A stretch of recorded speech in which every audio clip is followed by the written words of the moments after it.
Okay తాగు. ఎలా ఉన్నారా ముచ్చ నీళ్ళు? సూపర్ ఉన్నాయి. సూపర్ ఉన్నాయా? మీరు చూస్తున్నారు కదా, మేము గుడ్ల కాపు వెళ్ళి మరి దాహం వచ్చిందని నీళ్ళు తాగుతున్నాము. ఇది మా తమ్ముడే తాగుతున్నాడు. ఇట్లాంటి రాయిలు ఉన్నాయి, చాలా భయంకరమైన రాయిలు. ఎంత తాగుతారో బాబు.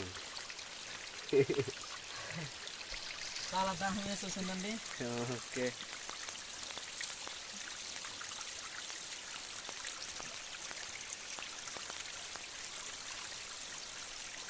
తాగురా.